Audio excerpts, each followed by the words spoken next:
Hello दोस्तों, स्वागत है आपका अपने YouTube channel the law aspirants TLA में।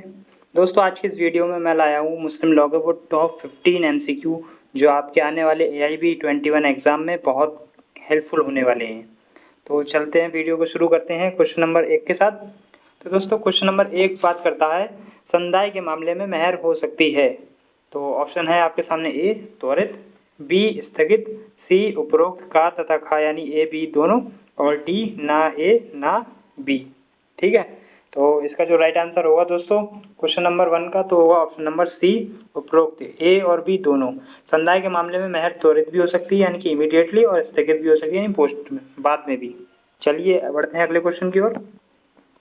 अगला क्वेश्चन बात करता है दोस्तों, जब पति मेहर का संदान ना करे तो निम्नलिखित में से क्या एक पत्नी का अधिकार होता है। अगर पति जो है मेहर का देने से मना कर रहा है तो पत्नी के पास क्या अधिकार होते हैं, ये सवाल है इसमें। तो ऑप्शन है ए संभोग से इनकार, बी मेहर की वसूली हेतु वाद प्रस्तुत करना, सी मृत पति की संपत्ति पर कब्जा कायम रखना, या डी उपरोक्त सभी। तो दोस्तों, इसका जो राइट आंसर होगा वो होगा ऑप्शन नंबर डी उपरोक्त सभी। जब पति मेहर देने से मना कर देता है तो पत्नी के पास संभोग से इनकार करने का अधिकार होता है, मेहर की वसूली हेतु वाद प्रस्तुत कर भी सकती है वो, और मृत पति की जो संपत्ति है उस पर भी कब्जा कायम रख सकती है। ठीक है, चलते हैं अगले क्वेश्चन की ओर। अगला क्वेश्चन बात करता है दोस्तों, जब एक मुस्लिम विवाह में मेहर निर्दिष्ट ना की गई हो तो क्या पत्नी को अधिकार प्राप्त करने का है, मतलब क्या पत्नी को क्या प्राप्त करने का अधिकार है अगर मेहर की जो राशि है निर्दिष्ट ना की गई हो। तो ऑप्शन है आपके सामने ए मेहर मुअज्जल, बी मेहर मुवज्जल, सी मेहर मिस्ल, या डी उपरोक्त सभी। दोस्तों, क्वेश्चन नंबर 3 का राइट आंसर है ऑप्शन नंबर सी मेहर मिस्ल। जब मुस्लिम विवाह में मेहर का कोई निर्दिष्ट नहीं की गई है मेहर की राशि, तो पत्नी जो है मेहर मिस्ल प्राप्त करने की अधिकारी होती है। चलते हैं अगले क्वेश्चन की ओर। क्वेश्चन नंबर 4 बात करता है दोस्तों, मुस्लिम पर्सनल लॉ के अनुसार अदत्त मेहर की स्थिति क्या है, यानी कि अदत्त मेहर का जो स्टेटस होता है वो मुस्लिम पर्सनल लॉ के अनुसार क्या होता है। तो ऑप्शन है आपके सामने ए असुरक्षित लेनदार, बी सुरक्षित लेनदार, सी दोनों ए और बी, और डी इनमें से कोई भी नहीं। तो क्वेश्चन नंबर 4 का जो राइट आंसर है दोस्तों वो है ऑप्शन नंबर ए असुरक्षित लेनदार। मुस्लिम पर्सनल लॉ के अनुसार अदत्त मेहर की जो स्थिति होती है वो असुरक्षित लेनदार होती है, यानी अनसेफ लेनदार होती है। ठीक है, चलते हैं क्वेश्चन नंबर 5 की ओर। क्वेश्चन नंबर 5 बात करता है दोस्तों, मुस्लिम विधि के अंतर्गत एक त्वरित मेहर देय होती है, यानी कि जो तुरंत इमीडिएटली मेहर होता है वो कब होती है, मतलब कब इमीडिएट होता है। तो ऑप्शन नंबर आपके सामने ए विवाह के समय, बी पत्नी द्वारा मांग किए जाने पर, सी पति की मृत्यु पर, या डी पति द्वारा तलाक दिए जाने पर। तो क्वेश्चन नंबर 5 का जो राइट आंसर है दोस्तों वो है ऑप्शन नंबर बी पत्नी द्वारा मांग किए जाने पर। जब भी पत्नी मांग करेगी तो उसे तुरंत मेहर लेना, मतलब पति को जो है तुरंत मेहर देना पड़ेगा। ठीक है, चलते हैं अगले क्वेश्चन की ओर। क्वेश्चन नंबर 6 बात करता है दोस्तों, पति की मृत्यु के बाद एक मुस्लिम पत्नी अपने पति की संपत्ति पर कब्जा मेहर के संदाय होने तक कायम रख सकती है, ये उसका कैसा अधिकार है। तो ऑप्शन है आपके सामने ए अग्रक्रय का अधिकार, बी वसूली का अधिकार, सी प्रतिधारण का अधिकार, या डी बंधक का अधिकार। तो जो दोस्तों इसका राइट आंसर है वो है ऑप्शन नंबर सी प्रतिधारण का अधिकार। जब पत्नी के पति की मृत्यु हो चुकी है और उसकी जो है संपत्ति पर वो कब्जा रखती है तो वो प्रतिधारण का अधिकार कहलाता है महिला के। ठीक है, चलते हैं अगले क्वेश्चन की ओर। क्वेश्चन नंबर 7 बात करता है एक मेहर ऋण होता है, तो कैसा होता है ऋण। तो ऑप्शन है ए एक सुरक्षित ऋण, बी एक अनुयोज्य दावा, सी एक पूर्वाधिकारी ऋण, या डी मात्र वाद प्रस्तुत करने का अधिकार। तो दोस्तों, जब भी हम मेहर के बारे में पढ़ते हैं तो हम पढ़ते हैं कि मेहर एक अनुयोज्य दावा होता है। तो इसका जो राइट आंसर है क्वेश्चन नंबर 7 का वो है ऑप्शन नंबर बी। चलते हैं अगले क्वेश्चन की ओर। क्वेश्चन नंबर 8 बात करता है मुस्लिमों के बीच निम्नलिखित में से कौन सी शाखा मेहर की न्यूनतम राशि का उल्लेख नहीं करता। तो ऑप्शन है ए हनफी, बी मलिकी, सी शफई, या डी उपरोक्त में से कोई नहीं। क्वेश्चन नंबर 8 का जो राइट आंसर है दोस्तों वो है option number C Shafi. Shafi जो है वो मुस्लिमों में शाखा जो है शफी शाखा वो मेहर की न्यूनतम राशि का उल्लेख नहीं करती है, बाकी सारी शाखाओं में न्यूनतम मेहर की राशि का उल्लेख किया जाता है। चलते हैं अगले क्वेश्चन की ओर।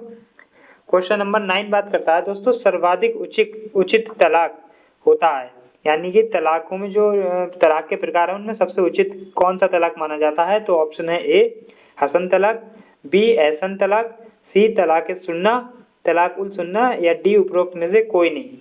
तो दोस्तों क्वेश्चन नंबर 9 का जो राइट आंसर है वो है तलाक एहसन यानी कि एहसन तलाक। तो ऑप्शन नंबर बी इसका राइट आंसर है।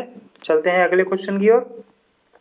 क्वेश्चन 10 बात करता है कि तलाक के एहसन प्रारूप में तलाक कब से प्रभावी होता है। तो ऑप्शन है आपके सामने घोषणा के क्षण से यानी कि ए, बी है इद्दत की अवधि की समाप्ति पर, सी है तीसरी घोषणा पर, या डी तलाकनामा के लेखन के निष्पादन पर। तो क्वेश्चन नंबर 10 का जो राइट आंसर है दोस्तों वो है ऑप्शन नंबर बी, इद्दत की अवधि की समाप्ति पर। जैसे ही इद्दत की अवधि समाप्त हो जाती है तलाक एहसन का प्रारूप जो है प्रभावी हो जाता है, मतलब एहसन तलाक एहसन में तलाक प्रभावी हो जाता है। चलते हैं अगले क्वेश्चन की ओर। क्वेश्चन नंबर 11 बात करता है दोस्तों एक तलाक किस प्रकार दिया जा सकता है। तो तलाक मतलब किस प्रकार दिया जा सकता है। तो ऑप्शन है ए, मौखिक तौर पर बोले गए शब्दों द्वारा, बी लिखित में, सी उपरोक्त का ना कि खा यानी कि ए द्वारा दिया जा सकता है, बी द्वारा नहीं दिया जा सकता है, और डी उपरोक्त ए और बी में से कोई एक। क्वेश्चन नंबर 11 का जो राइट आंसर है दोस्तों वो है ऑप्शन नंबर डी, उपरोक्त ए और बी में से कोई एक। इन दोनों में से किसी एक तरीके से तलाक दिया जा सकता है, चाहे मौखिक तौर पर बोले गए शब्द द्वारा या लिखित रूप में लिख के भी दिया जा सकता है। तलाक दोनों प्रकार से माना जाएगा। चलते हैं अगले क्वेश्चन की ओर। क्वेश्चन नंबर 12 बात करता है दोस्तों मुस्लिम विधि के अंतर्गत विवाह में संभोग हुआ हो अथवा ना हुआ हो, इद्दत का पालन किस मामले में करना पड़ता है। यानी कि मुस्लिम विधि में जो है विवाह में जो है अगर संभोग हुआ है या नहीं हुआ है उसका पालन जरूर करना है। तो इद्दत का पालन, तो इद्दत का पालन किस मामले में करना पड़ता है। तो ऑप्शन है ए, केवल पति द्वारा तलाक के मामले में, बी केवल पति की मृत्यु पर, सी पति द्वारा तलाक तथा पति की मृत्यु दोनों मामलों में, या डी उपरोक्त में से कोई नहीं। तो इसका जो राइट आंसर होगा क्वेश्चन नंबर 12 का वो होगा ऑप्शन नंबर सी, पति द्वारा तलाक तथा पति की मृत्यु दोनों मामलों में जो है इद्दत का पालन करना पड़ेगा। चलते हैं अगले क्वेश्चन की ओर। क्वेश्चन नंबर 13 बात करता है दोस्तों मुस्लिम विधि के अंतर्गत लियान द्वारा तलाक का अधिकार किसे उपलब्ध होता है। यानी कि लियान जो है एक तरीके का टाइप है जिससे हम तलाक ले सकते हैं, तो वो किसे उपलब्ध होता है ये लियान का अधिकार। ऑप्शन है आपके सामने ए, केवल पत्नी को, बी केवल पति को, सी पति तथा पत्नी दोनों को, डी ना तो पति को और ना ही पत्नी को। तो दोस्तों जब भी हम लियान द्वारा तलाक की बात करेंगे तो ये हम पढ़ेंगे कि लियान द्वारा तलाक का अधिकार जो होता है केवल पत्नी को प्राप्त होता है, यानी कि सिर्फ पत्नी के पास होता है ये अधिकार। तो इसका राइट आंसर हो जाएगा ऑप्शन नंबर ए, केवल पत्नी को। चलते हैं अगले क्वेश्चन की ओर। क्वेश्चन नंबर 14 बात करता है दोस्तों तुहर का अर्थ क्या हो, मतलब तुहर का अर्थ है, तुहर का क्या अर्थ है। यानी कि ऑप्शन है आपके सामने ए, इद्दत की अवधि, बी मासिक धर्म की अवधि, सी शादी की तारीख, या डी 2 मासिक धर्म चक्रों के बीच की अवधि। तो तुहर का जो अर्थ होता है दोस्तों वो होता है मासिक धर्म की अवधि। जो महीने में महिलाओं को होता है मासिक धर्म उसकी अवधि को तुहर कहा जाता है मुस्लिम विधि में। तो इसका राइट आंसर हो जाएगा ऑप्शन नंबर बी। चलते हैं अगले क्वेश्चन की ओर। क्वेश्चन नंबर 15 देखते हैं दोस्तों, बात करता है तलाक के बाद एक मुसलमान महिला वैध रूप से कब पुनर्विवाह कर सकती है। वो ऑप्शन है आपके सामने ए, तलाक के तुरंत बाद, बी इद्दत की अवधि के समाप्ति के बाद, सी 1 वर्ष प्रतीक्षा करनी होती है उसके बाद, या डी उपरोक्त में से कोई नहीं। क्वेश्चन नंबर 15 का जो राइट आंसर है दोस्तों वो है ऑप्शन नंबर बी, इद्दत की अवधि की समाप्ति के बाद। यानी कि मुस्लिम लॉ में इद्दत की अवधि जैसे ही महिला पूरी कर लेती है तो वो तलाक के बाद दूसरा निकाह मतलब दूसरी शादी कर सकती है, यानी दोबारा से निकाह कर सकती है। चलते हैं अगले क्वेश्चन की ओर। क्वेश्चन नंबर 15 बात करता है दोस्तों मुस्लिम विधि के अंतर्गत विवाह विच्छेदन को लागू करने हेतु इला से यानी में कितनी अवधि के संयम की आवश्यकता होती है। यानी कि इला में जो है कितनी अवधि की संयम आवश्यकता होती है। तो ऑप्शन है आपके सामने ए 2 माह, बी 3 माह, सी 4 माह, या डी 6 माह। तो इला से जो होती है इला में कितनी अवधि संयम की आवश्यकता होती है। तो दोस्तों 4 माह होती है। तो इसका राइट आंसर हो जाएगा ऑप्शन नंबर सी। चलते हैं अगले क्वेश्चन की ओर। क्वेश्चन नंबर 17 बात करता है दोस्तों विवक्षित एवं समाश्रित तलाक को किसके द्वारा स्वीकृत नहीं किया गया है। तो ये जो 2 प्रकार के तलाक हैं विवक्षित और समाश्रित, ये किसके द्वारा स्वीकार नहीं किया गया है। तो ऑप्शन है ए मलिकी, बी शिया, सी शफई, डी उपरोक्त में से कोई नहीं। तो जो शिया संप्रदाय होता है उसमें विवक्षित और समाश्रित तलाक को जो है स्वीकृत नहीं किया गया है, इसलिए इसका जो राइट आंसर होगा वो होगा ऑप्शन नंबर बी। बाकी मलिकी शफी में जो है दोनों तरीके के तलाक को जो है स्वीकृति दी जाती है। चलते हैं अगले क्वेश्चन की ओर। क्वेश्चन नंबर 18 बात करता है दोस्तों, मुस्लिम विधि की कौन सी शाखा मजबूरी अथवा असम्यक असर के अधीन घोषित किए गए तलाक को मान्यता नहीं प्रदान करती है? तो ऑप्शन है आपके सामने ए शिया, बी मलिकी, सी शफई या डी उपरोक्त सभी। तो जो दोस्तों मुस्लिम विधि में जो है प्रत्येक शाखा जो है मजबूरी या अथवा मतलब मजबूरी अथवा असम्यक असर के अधीन घोषित किए गए तलाक को मान्यता नहीं प्रदान करती है, कोई सी भी शाखा हो। तो इसका जो राइट आंसर हो जाएगा ऑप्शन नंबर डी उपरोक्त सभी। चलते हैं अगले क्वेश्चन की ओर। क्वेश्चन नंबर 19 बात करता है दोस्तों कि एक मुसलमान महिला तलाक की मांग कर सकती है यदि उसका पति निम्नलिखित में से कितनी अवधि के लिए गुमशुदा हो? तो ऑप्शन है ए 7 वर्ष, बी 5 वर्ष, सी 4 वर्ष या डी 3 वर्ष। तो इसका जो राइट आंसर है क्वेश्चन नंबर 19 का वो है ऑप्शन नंबर सी 4 वर्ष। अगर मुस्लिम लॉ में कोई पति 4 वर्ष तक लापता है या गुमशुदा है तो पत्नी जो है तलाक की मांग कर सकती है। ठीक है, चलते हैं अगले क्वेश्चन की ओर। क्वेश्चन नंबर 20 बात करता है दोस्तों, इद्दत की अवधि को पूरा करने का उद्देश्य होता है, यानी कि जो इद्दत की अवधि पूरी की जाती है मुस्लिम विधि में उसका उद्देश्य क्या होता है? ऑप्शन है आपके सामने ए ये सुनिश्चित करना कि महिला गर्भवती है अथवा नहीं, या बी संतान की पैतृकता का निर्धारण करना, या सी उपरोक्त ए तथा बी दोनों, या डी उपरोक्त में से कोई नहीं। तो दोस्तों जो इद्दत की अवधि पूरी करने का उद्देश्य होता है मुस्लिम लॉ में वो दोनों प्रकार का होता है। जैसे ये सुनिश्चित करना कि महिला गर्भवती है या नहीं, या फिर संतान की जो पैतृकता का निर्धारण करना होता है जो, तो ये दोनों जो है सही है। इसका राइट आंसर होगा ऑप्शन नंबर सी उपरोक्त ए और बी दोनों। चलते हैं अगले क्वेश्चन की ओर। क्वेश्चन नंबर 21 बात करता है दोस्तों, मुस्लिम विधि के अंतर्गत एक विधवा के लिए इद्दत की क्या अवधि निर्धारित की गई है? तो मुस्लिम विधि में जो है एक महिला जो विधवा है उसकी इद्दत की क्या अवधि निर्धारित की गई है? ऑप्शन है आपके सामने ए चांद के 4 महीने एवं 10 दिन, बी चांद के 4 महीने, सी चांद के 3 महीने एवं 10 दिन, या डी चांद के 3 महीने।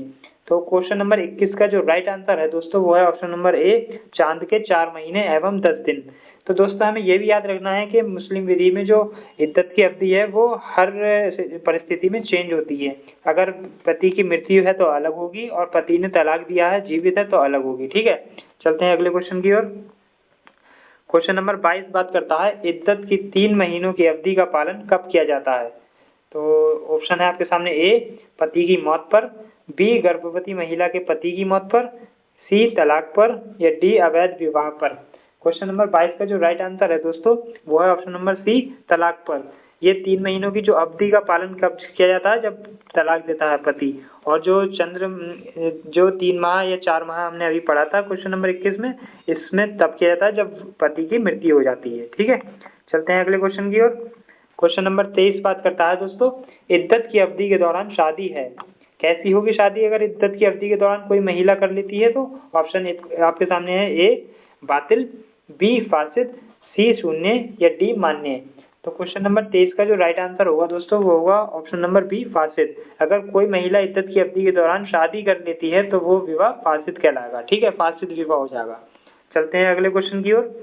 क्वेश्चन नंबर 24 बात करता है दोस्तों, एक मुस्लिम महिला को निम्नलिखित में से किस विवाह में इद्दत का पालन करने की आवश्यकता होती है? ऑप्शन है आपके सामने ए मुता विवाह, बी अनियमित विवाह, सी वैध विवाह, या डी उपरोक्त सभी। तो 24 जो क्वेश्चन नंबर 24 का राइट आंसर है दोस्तों वो है ऑप्शन नंबर डी उपरोक्त सभी। विवाह कोई सा भी हो, हर विवाह में मुस्लिम महिला को जो है इद्दत का पालन करना आवश्यक होता है, अनिवार्य होता है। चलते हैं अगले क्वेश्चन की ओर। क्वेश्चन नंबर 25 बात करता है दोस्तों, मुस्लिम विधि के अंतर्गत एक मुबारक तलाक में, यानी कि मुबारक तलाक में क्या होता है? ऑप्शन ए विमुक्ता केवल पति की ओर से होती है, बी विमुक्ता केवल पत्नी की ओर से होती है, यानी कि बोलना जो भी होता है वो पति की ओर से होती है, और सी विमुक्ता साझा तौर पर दोनों ओर से होती है, और डी उपरोक्त में से कोई नहीं। क्वेश्चन नंबर 25 का जो राइट आंसर है दोस्तों वो है ऑप्शन नंबर सी विमुक्ता साझा तौर पर दोनों ओर से होती है, यानी कि दोनों ओर से तलाक के लिए जिक्र किया जाता है मुबारक तलाक में। ठीक है, चलते हैं अगले क्वेश्चन की ओर। क्वेश्चन नंबर 26 बात करता है दोस्तों, लियान द्वारा तलाक का अधिकार पत्नी को तब उपलब्ध होता है जब पति पत्नी पर आरोप लगाता है। ऑप्शन ए अपने प्रारंभिक विश्वास को पुनः अपनाने का, बी क्रूरता का, सी किसी अन्य धर्म में धर्मांतरण का, या डी जारकर्म का। क्वेश्चन नंबर 26 का जो राइट आंसर है दोस्तों वो है ऑप्शन नंबर डी, जारक्रम। अगर पति अपनी पत्नी पर जारक्रम का आरोप लगाता है तो पत्नी के पास लियान द्वारा तलाक का अधिकार उपलब्ध हो जाता है। चलते हैं अगले क्वेश्चन की ओर।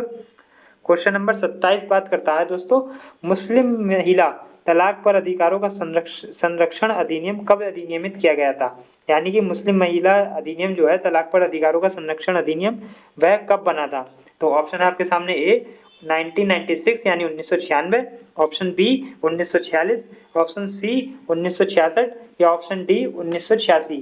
तो ये जो मुस्लिम महिला तलाक पर अधिकारों का संरक्षण अधिनियम जो पारित हुआ था या अधिनियम हुआ था, तो वो 1986 में हुआ था दोस्तों। इसका राइट आंसर हो जाएगा ऑप्शन नंबर डी, 1986। चलते हैं अगले क्वेश्चन की ओर। क्वेश्चन नंबर 28 बात करता है दोस्तों, मुस्लिम विवाह विच्छेद अधिनियम 1939 की धारा 2 के अंतर्गत एक मुस्लिम महिला को तलाक के कितने आधार प्रदान किए गए हैं?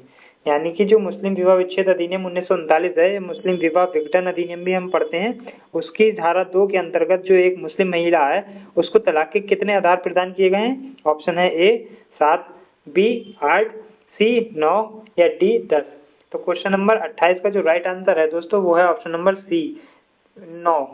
जो मुस्लिम महिला को जो है धारा 2 के अनुसार 9 प्रकार के आधार बताए गए हैं तलाक के लिए। चलते हैं अगले क्वेश्चन की ओर। क्वेश्चन नंबर 29 बात करता है दोस्तों, मुस्लिम विवाह विच्छेद अधिनियम 1939 के प्रावधान न्यायिक तलाक के अधिकार किसे प्रदान करते हैं? ठीक है, तो क्वेश्चन ऑप्शन देखते हैं। ए केवल पति को, बी केवल पत्नी को, सी पति पत्नी दोनों को या डी उपरोक्त में से कोई नहीं। तो क्वेश्चन नंबर 29 का जो राइट आंसर है दोस्तों वो है ऑप्शन नंबर बी, केवल पत्नी को, केवल पत्नी को। चलते हैं अगले क्वेश्चन की ओर।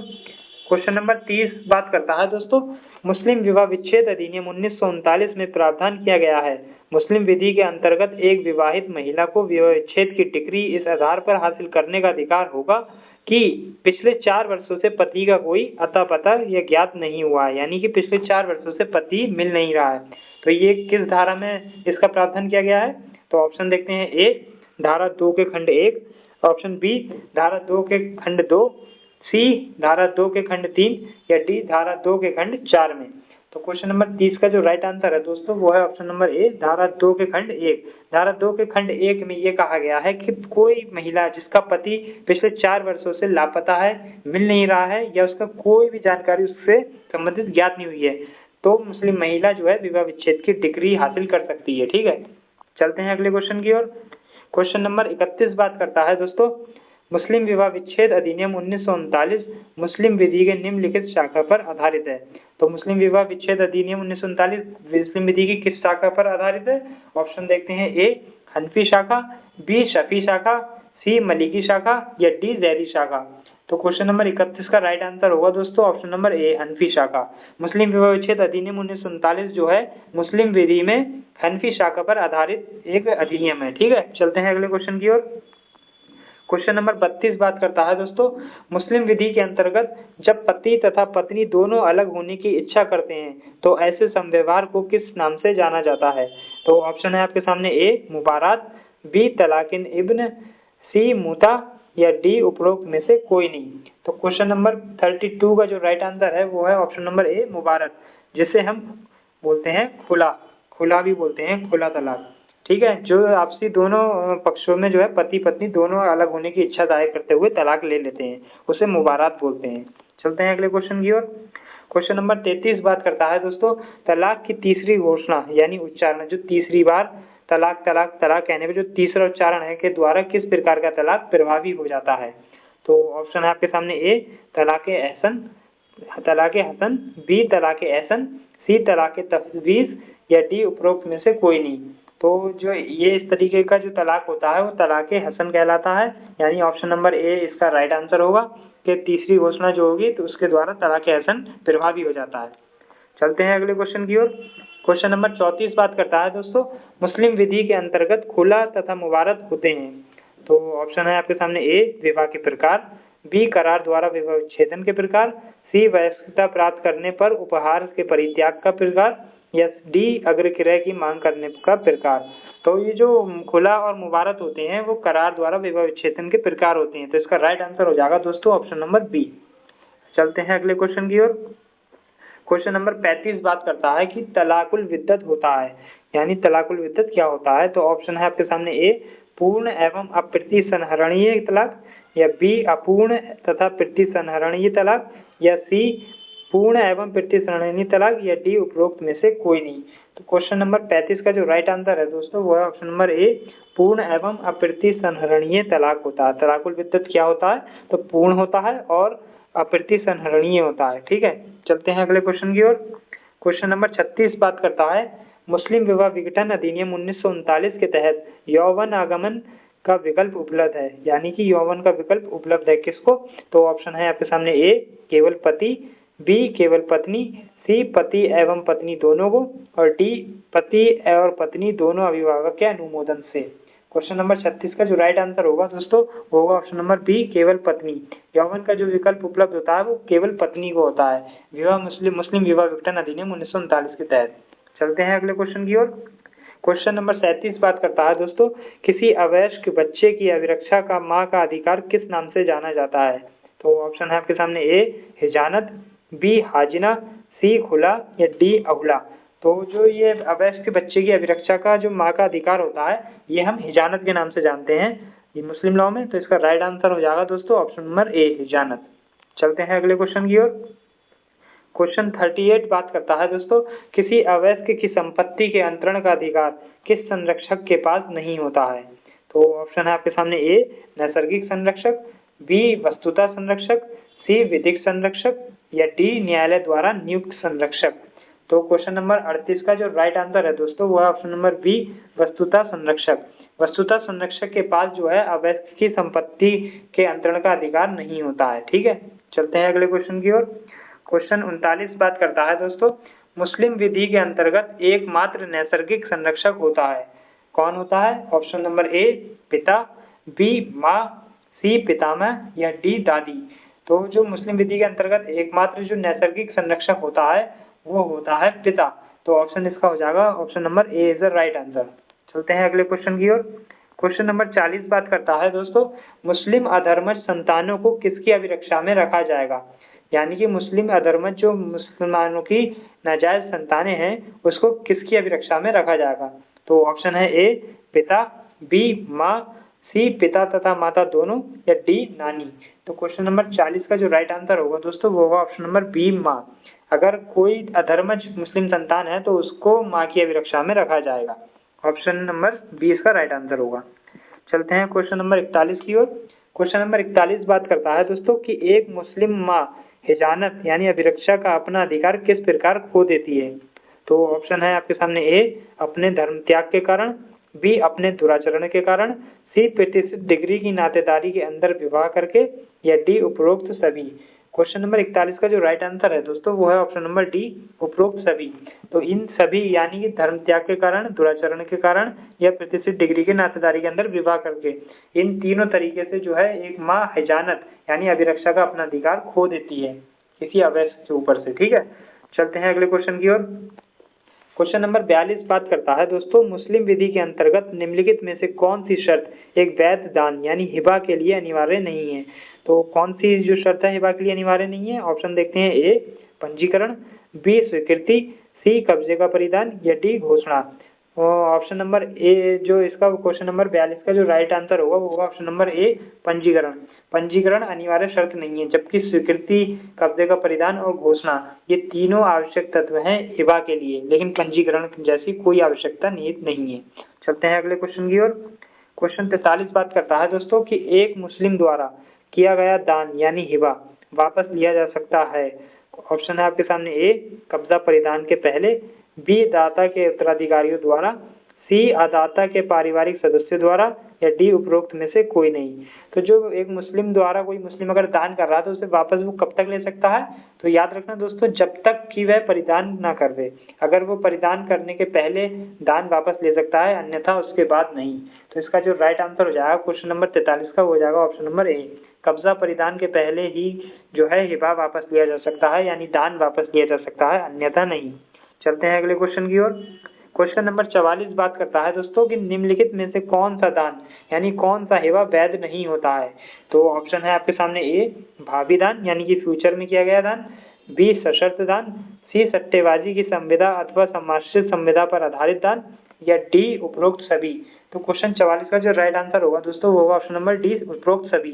ये सभी जो दान है ये वैध नहीं है, चाहे वो भावी दान हो, सशर्त दान हो, या सट्टेबाजी की संविदा या समाश्रित संविदा पर आधारित कोई दान हो। ठीक है, ये सारे अवैध माने जाएंगे। चलते हैं अगले क्वेश्चन की ओर।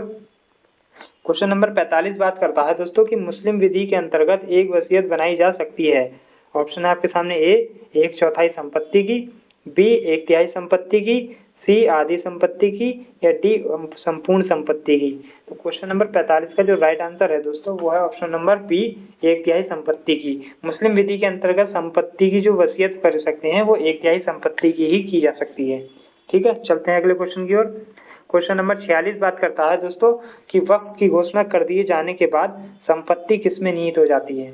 यानी कि किसी संपत्ति के रिगार्डिंग अगर वक्फ की घोषणा कर दी जाए तो संपत्ति किसमें निहित हो जाती है, किसमें चली जाती है। ऑप्शन देखते हैं, ए मुतवल्ली, बी वाकिफ, सी अल्लाह, या डी उपरोक्त सभी संयुक्त रूप से। तो दोस्तों याद रखना कि जब भी कोई मुस्लिम व्यक्ति किसी संपत्ति को वक्फ करने की घोषणा कर देता है तो वह ये मान लेता है कि उसने वह संपत्ति अल्लाह को सौंप दी है। तो इसका जो राइट आंसर होगा ऑप्शन नंबर सी अल्लाह। अल्लाह में निहित हो जाती है वक्फ की घोषणा की गई संपत्ति। ठीक है, चलते हैं क्वेश्चन नंबर 47 की ओर। क्वेश्चन नंबर 47 बात करता है दोस्तों कि किस व्यक्ति को एक वक्फ का मुतवल्ली नियुक्त नहीं किया जा सकता। तो किसको नहीं नियुक्त किया जा सकता। ऑप्शन देखते हैं, ए वाकिफ को, बी वाकिफ के पुत्र को, सी एक महिला को, या डी एक गैर मुस्लिम को जहां धार्मिक क्रियाएं संपन्न की जानी हो। तो ऑप्शन नंबर डी इसका राइट आंसर होगा कि एक गैर मुस्लिम को जो है मुतवल्ली नियुक्त नहीं किया जा सकता जहां पर धार्मिक क्रियाएं संपन्न की जानी हो। ठीक है, क्वेश्चन नंबर 47 का डी। तो अगले क्वेश्चन की ओर बढ़ते हैं। क्वेश्चन नंबर 48 देखते हैं। क्वेश्चन नंबर 48 बात करता है कि वक्फ अधिनियम 1955 के तहत वक्फ के संबंध में विवादों को निर्धारण करने के लिए न्यायाधिकरण की शक्ति निम्नलिखित में से किस धारा में दी गई है। क्वेश्चन नंबर 48 के ऑप्शन देखते हैं, ए धारा 6, बी धारा 9, सी धारा 7, या डी धारा 10। तो दोस्तों जो वक्फ अधिनियम 1955 की जो धारा 7 है, धारा 7, इसमें हम देखते हैं कि वक्फ के संबंध में विवादों का जो निर्धारण होता है उसके लिए न्यायाधिकरण की जो शक्ति दी गई है वो धारा 7 में दी गई है। इसका जो राइट आंसर हो जाएगा ऑप्शन नंबर सी। चलते हैं अगले क्वेश्चन की ओर। क्वेश्चन नंबर 49 बात करता है दोस्तों कि वक्फ के प्रबंधक को किस नाम से जाना जाता है। यानी कि वक्फ का जो डायरेक्टर होता है, ये जो मैनेजर होता है, प्रबंधक, उससे हम किस नाम से जानते हैं।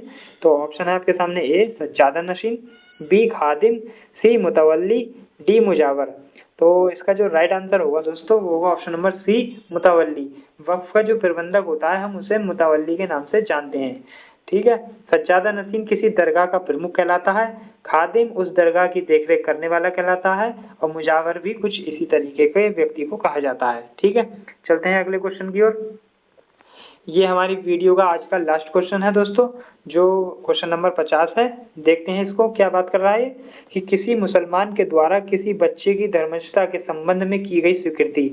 यानी किसी मुसलमान के द्वारा, कोई मुस्लिम व्यक्ति है उसके द्वारा किसी बच्चे की धर्मस्थता के संबंध में की गई स्वीकृति कैसी होगी। ऑप्शन है आपके सामने, ए वापस लेने योग्य होती है, बी वापस लेने योग्य नहीं होती है, सी महत्वहीन होती है, या डी उपरोक्त में से कोई नहीं। तो दोस्तों जो भी कोई मुस्लिम व्यक्ति है उसके द्वारा अगर किसी बच्चे की धर्मस्थता के संबंध में कोई स्वीकृति ली गई है, कोई कन्फेशन या एडमिशन किया गया है, तो वो वापस लेने योग्य नहीं होती है। तो इसका राइट आंसर हो जाएगा दोस्तों, वो हो जाएगा ऑप्शन नंबर बी कि वापस लेने योग्य नहीं होती है। किसके द्वारा, किसी मुस्लिम व्यक्ति के द्वारा। अगर कोई मुस्लिम व्यक्ति किसी बच्चे की धर्मस्थता के संबंध में कोई स्वीकृति अगर कर रहा है तो वह वापस नहीं ले सकता। ठीक है, उससे वो स्वीकृति मान ली जाएगी। तो दोस्तों उम्मीद है आपको ये एमसीक्यू करने में काफ़ी अच्छा लगा होगा, और आपके एग्ज़ाम में जो है इसी तरीके के एमसीक्यू पूछे जाते हैं एआईबी में। और अगर वीडियो पसंद आई हो तो वीडियो को लाइक करना, चैनल पर नए हो अगर तो सब्सक्राइब कर देना, और जितने भी अपने दोस्त हैं जो आपके एआईबी एग्ज़ाम देने वाले हैं या बिहार एपीओ या जैसे बिहार जुडिशरी जैसे एग्ज़ाम देने वाले हैं जहाँ मुस्लिम लॉ पूछा जाता है, उनके लिए भी ये वीडियो शेयर कर देना जिससे उनको भी एमसीक्यू की करने की प्रैक्टिस हो सके। ठीक है, और थैंक यू।